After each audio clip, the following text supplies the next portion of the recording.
Empires do not collapse when armies lose. They collapse when creditors decide, this is about your future, not a distant chapter in a textbook. Because the clock is not moving in centuries, but in budget cycles. In November 1956, something happened that changed the world forever. And it happened fast enough that the people living through it barely understood what had been taken from them until it was already gone. The most powerful empire in human history, an empire that had ruled a quarter of the Earth's surface, an empire whose currency had dominated global trade for over a century, was brought to its knees in just 11 days.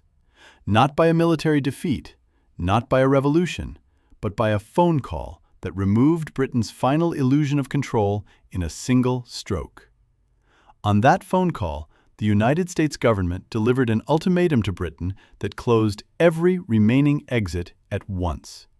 Stop your military operation in Egypt immediately, or we will collapse your currency. We will sell every British pound we own.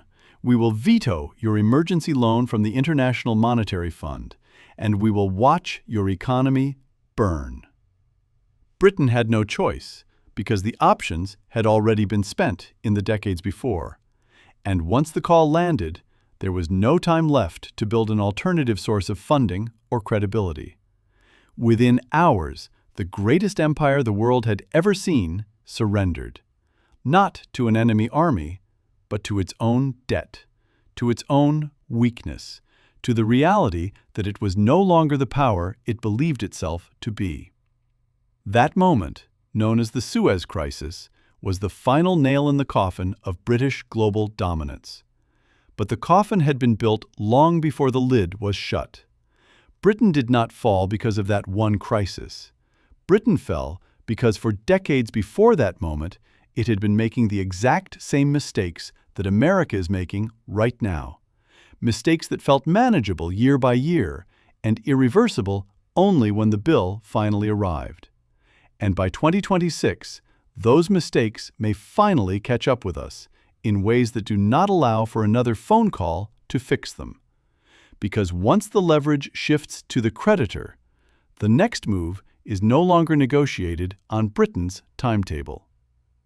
To understand how Britain fell, you first have to understand how Britain rose, because power always begins as strength before it hardens into assumption.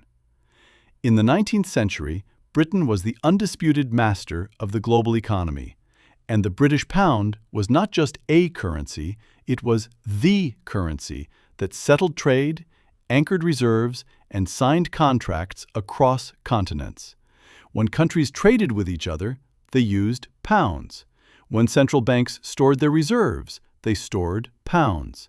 And when international contracts were written, they were written in pounds. That dominance gave Britain the freedom to print money to fund its military, to borrow at incredibly low interest rates because everyone trusted the pound, and to run trade deficits year after year because the world needed their currency more than Britain needed to balance its books. But beneath that surface of confidence, a shift had already begun that Britain chose not to price into its decisions. By the late 1800s, a new economic power was rising across the Atlantic, and the United States had surpassed Britain as the world's largest economy. American factories were outproducing British factories. American innovation was outpacing British innovation, and American wealth was growing faster than British wealth. Yet the pound remained dominant. Not because Britain's foundation was still intact, but because the world was used to using pounds, and the financial infrastructure was built around them. And changing systems carries cost that most actors delay paying, which meant Britain could keep acting like the old rules still applied, even as the underlying balance was shifting away from them. That delay hardened into complacency, just as the ground moved further. Then came World War I, and Britain borrowed staggering sums to finance a war it believed it had to win to preserve its place. By the time the guns fell silent in 1918, Britain had transformed from the world's largest creditor nation into one of the world's largest debtor nations, owing money to everyone, especially to the United States. At that moment, a choice appeared that could not be postponed forever. Adjust spending and ambitions to match diminished capacity, or pretend nothing fundamental had changed. Britain chose denial. And that decision narrowed every future path, because the moment it refused to resize its commitments, it made future financing the only bridge between appearance and reality. After that choice, retreat could no longer happen quietly, because any cut large enough to matter would read as a public admission. In 1925, Britain returned to the gold standard at the pre-war exchange rate, forcing the pound to be worth the same as it had been before the war, even though Britain itself was no longer worth what it had been before the war. It was pure ego and pure denial, and it locked the country into an exchange rate that reality no longer supported. To maintain that artificially high value of the pound, Britain had to keep interest rates painfully high, strangling economic growth and pushing unemployment upward, while exports became too expensive for foreign buyers. Instead of reducing its commitments, Britain tightened policy to defend prestige, and in doing so, it sacrificed flexibility that might have softened what came next. Because once high rates became the price of defending the pound, lowering them stopped being an option without accepting devaluation. With that lock-in in place, every domestic problem became harder to absorb without breaking the commitment. Meanwhile, British leaders kept spending as if they still ruled the world. They maintained military bases across the globe.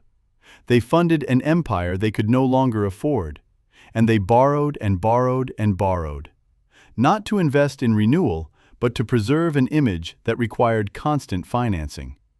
Each year of borrowing postponed adjustment, and each postponement increased the scale of eventual correction. Because the longer the empire stayed expanded, the less room remained to cut without admitting the decline they were trying to outrun. The cracks widened in the 1930s when the Great Depression exposed what the math had been saying for years. Speculators began attacking the pound because they could see that Britain was spending more than it earned, borrowing more than it could repay, and pretending that reputation alone would keep the whole system afloat.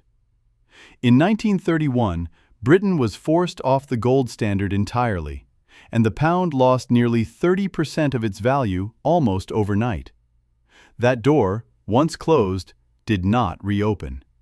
And once the gold link was gone, Britain could no longer claim the same kind of permanence it had used to steady foreign confidence. The humiliation was public, and the signal was clear that defense of the old order had reached its limit. With that defense broken, Britain had to find another way to keep demand for pounds from evaporating. Even after that humiliation, the pound remained a major reserve currency, but not because confidence had been restored. Britain forced its colonies to hold their reserves in pounds. India, Australia, Pakistan, and dozens of other territories had no choice but to keep using British currency, binding them to a system that was already weakening. Britain was essentially holding its own colonies hostage to prop up its failing financial system. And that coercion substituted for trust only until the colonies themselves gained the power to choose otherwise. Because once the support comes from force, the system depends on the continued ability to compel it. Then came World War II, and with it, a final expansion of debt that consumed the last reserves of independence. Britain borrowed even more heavily, racking up debts of over £14 billion. And by 1945, it owed more money than its entire economy produced in a year. The empire was essentially bankrupt, surviving only because of American loans and American patience, which meant Britain's external position depended on another country's willingness to keep extending the runway. Yet even in that condition, British leaders refused to accept reality. They kept their military deployed around the world, and they kept pretending to be a superpower. They kept spending money they did not have on prestige they could no longer afford, narrowing the space for retreat with every commitment they maintained. Because once the empire was being funded by loans, the ability to act independently became contingent on the lender not objecting. This brings us to 1956, when denial met a creditor who was no longer willing to indulge it. When Egypt's president nationalized the Suez Canal, Britain saw it as a challenge to their authority, a threat to their access to Middle Eastern oil, and an insult to their imperial pride. Together with France and Israel, Britain launched a military invasion to retake the canal. And the military operation was actually succeeding. British forces were advancing, and Egyptian resistance was crumbling. On the battlefield, Britain appeared to have regained initiative. But that initiative existed on a financial leash Britain no longer controlled. But Britain had forgotten something crucial. They were no longer the world's banker. America was. And America was furious. President Eisenhower saw the invasion as old-fashioned colonialism that risked pushing newly independent nations toward the Soviet Union. And he decided to act not with troops, but with leverage. The United States threatened to dump its holdings of British pounds on the open market, a move that would have caused the pound to collapse and left Britain unable to import the food and oil its people needed. America also blocked Britain's emergency loan from the International Monetary Fund, removing the last financial backstop as reserves drained at over $100 million per week, which meant Britain could not sustain both the war and the currency at the same time. With the backstop cut off, Britain's remaining choices collapsed into a single forced move. Days away from complete financial catastrophe, British Prime Minister Anthony Eden had no viable alternative. He ordered a ceasefire and a complete withdrawal from Egypt, not because the military had failed, but because the currency could not survive. In exchange, America allowed Britain to receive its IMF loan, and after that exchange, Britain's ability to act as a global power could no longer be separated from American approval. The empire had been brought to heel by its own creditor, and the illusion of sovereignty evaporated in less than 2 weeks. Once sovereignty became conditional, the story stopped being about military capability and became about financial permission. Those 11 days revealed what had been true for decades. Britain was not a superpower anymore. Britain was a debtor nation that had been living on borrowed time and borrowed money. And the moment its creditors decided to call in the debt, the whole illusion collapsed. The final mistake was not the invasion itself, it was the refusal to see what the numbers had already decided. Because by the time the call came, the ability to resist no longer existed. Now look at the United States today, because the pattern is not similar or comparable. It is exact in its structure. Britain's debt to GDP ratio after World War II was over 200%, and America's debt to GDP ratio right now is approaching 120% and climbing rapidly. We added over $2 trillion to our national debt just this year alone. We are borrowing $7 billion every single day just to keep the government running, turning today's operations into fixed future claims on tax revenue. Because each day of borrowing moves another slice of tomorrow's cash flow out of discretion and into obligation. As those fixed claims accumulate, the window to refinance them under favorable conditions narrows with each successive issuance. A large portion of that issuance must be rolled over within the next several budget cycles, meaning higher rates compound quickly once refinancing replaces older debt. As the debt load grows, the cost of maintaining global posture stops being discretionary.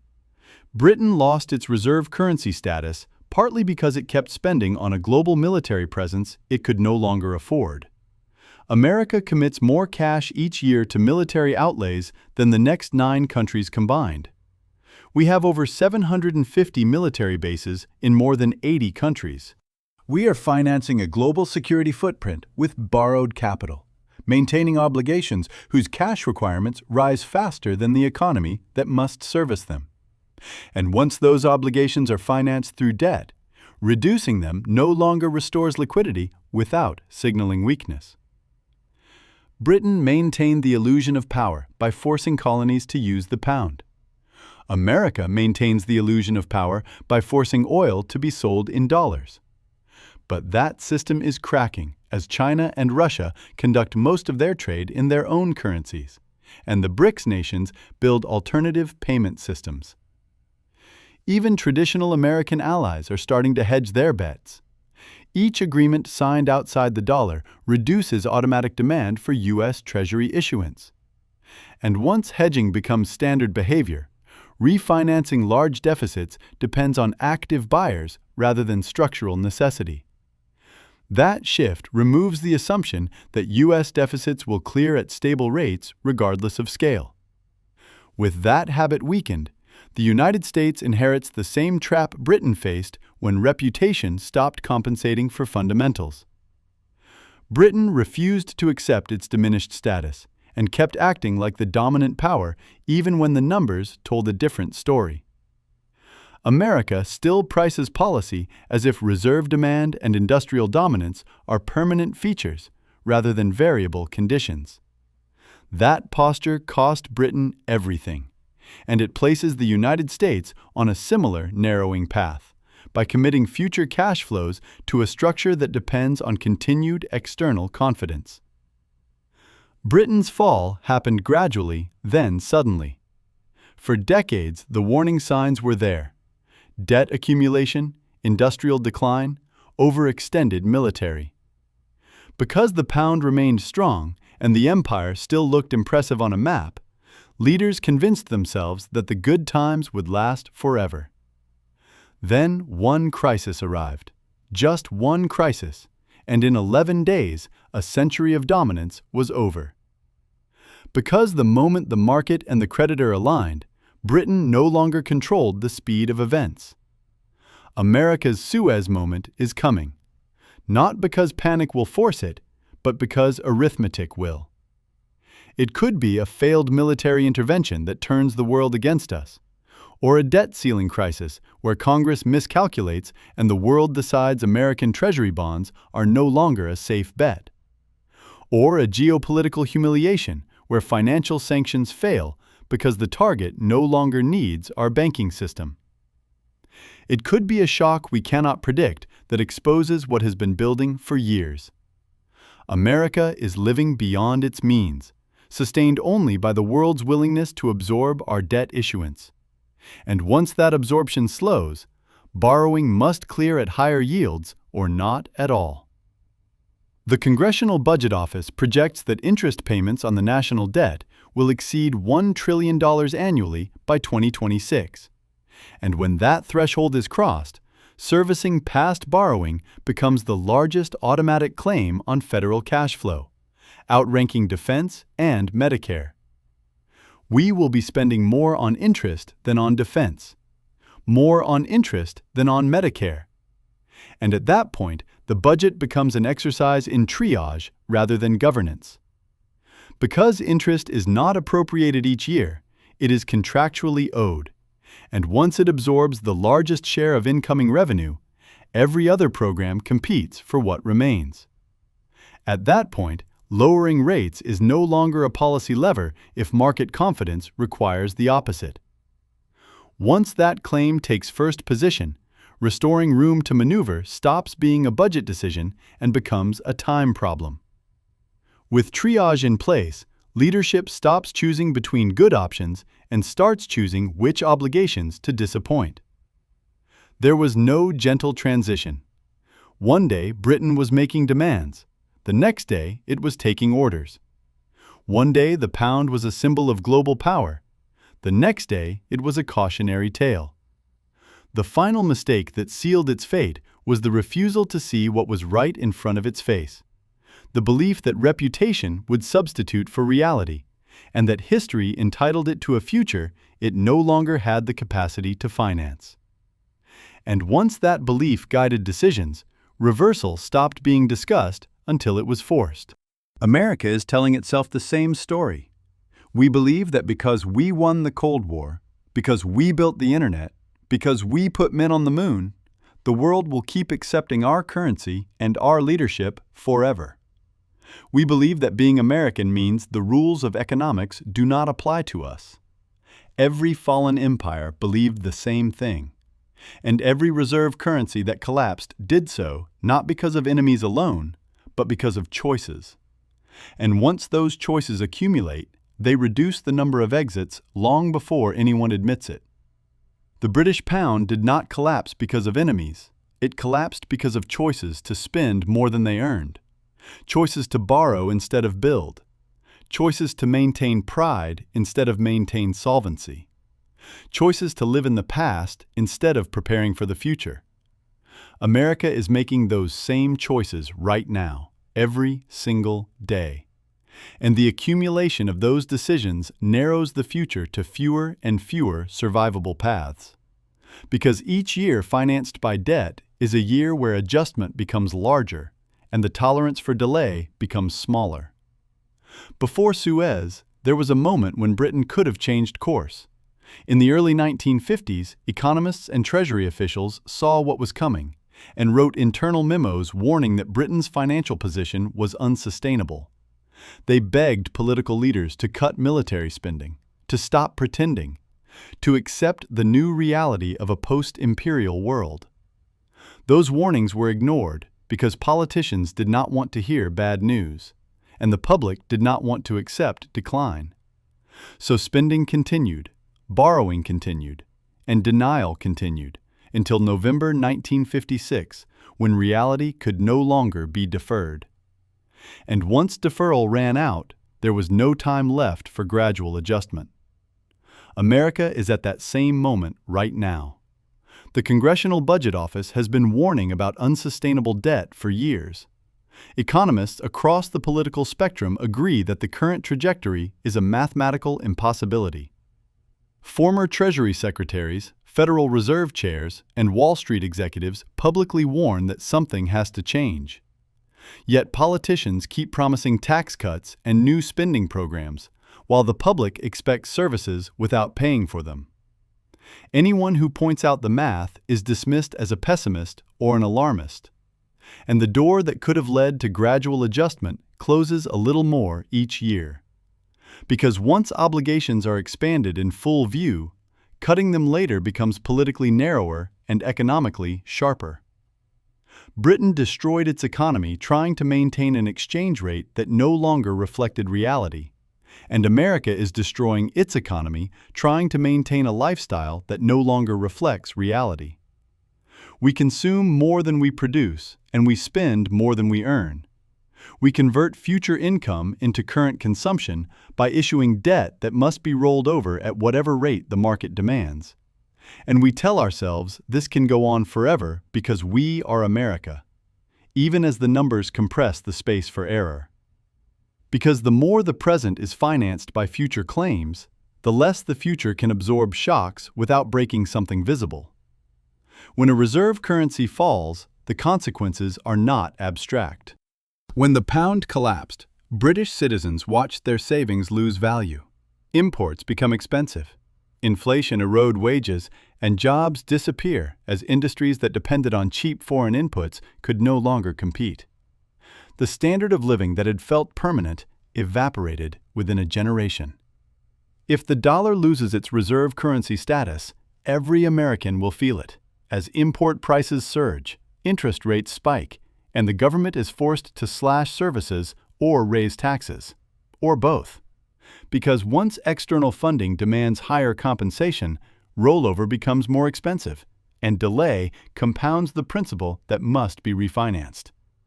Britain's transition from apparent strength to obvious weakness took about 30 years, from 1920 to 1950. But the final collapse took less than 2 weeks. America's transition has been underway since at least the 1970s, when we went off the gold standard, running trade deficits every year since 1975, and accumulating debt at an accelerating pace since the 2008 financial crisis.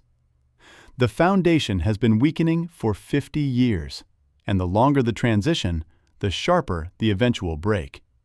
Because a longer buildup means more systems are built on the assumption that nothing changes abruptly. I do not know if the collapse will come in 2026 specifically, because nobody can predict the exact moment when confidence breaks. But I do know that every year without fundamental change makes the reckoning worse. Every $1 trillion added to the debt, every factory offshored, every month we spend more than we earn brings us closer to our own Suez moment. Because each addition becomes principal that must be refinanced before discretionary spending can even begin. The British Empire's final mistake was believing it was too big to fail. America is making that same mistake right now. We are living in the echo of history, following footsteps that lead off a cliff. While most people are too comfortable to notice, the only question left is whether adjustment happens before refinancing pressure forces it, or whether 2026 becomes our version of 1956. I'll see you in the next video.